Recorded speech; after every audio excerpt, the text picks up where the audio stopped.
Saya Yunita Mariani dari kelas 10 TKP 1, absen 31. Kali ini saya akan membahas tentang komunikasi di tempat kerja. Komunikasi merupakan aktivitas yang sangat penting di kehidupan ini, tak terkecuali dalam melaksanakan aktivitas di tempat kerja. Manfaatnya menciptakan kepuasan kerja, menyelesaikan konflik, meningkatkan produktivitas. Kelompok komunikasi terbagi menjadi beberapa. Komunikasi kelompok, komunikasi yang terjadi dalam sekumpulan orang yang mempunyai tujuan yang sama. Komunikasi publik, komunikasi antar seorang pembicara dengan sejumlah besar orang atau khalayak yang tidak bisa dikenali satu persatu. Komunikasi massa, komunikasi yang menggunakan media massa. Komunikasi yang efektif. Menurut Stewart L.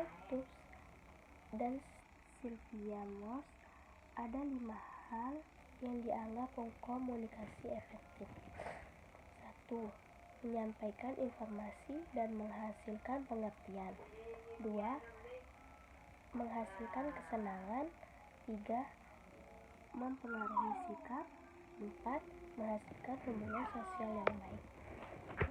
5. Menghasilkan tindakan nyata. Jenis komunikasi. Komunikasi terbagi menjadi 2 jenis, yaitu komunikasi lisan. Komunikasi yang dilakukan dengan langsung, di mana komunikator dapat secara langsung menyampaikan pesan kepada komunikan. 2. Komunikasi tulis. Komunikasi dilakukan dengan langsung, di mana komunikator tidak secara langsung menyampaikan pesan. Teknik komunikasi yang efektif. 1. Mendengar dengan aktif. 2. Terampil dalam berbicara. 3. Gaya bicara yang tepat. 4. Penampilan menarik. Dan lain-lain seperti mengingat nama. Hambatan.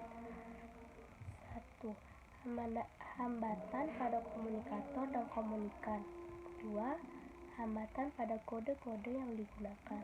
3. Hambatan pada saluran komunikasi. 4. Hambatan situasi komunikasi. Berbicara yang efektif. 1. Menetapkan sasaran. 2. Mengenali pendengaran. 3. Mempelajari tempat dan sarana.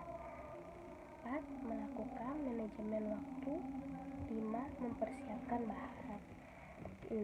Mengelola teknik penyampaian.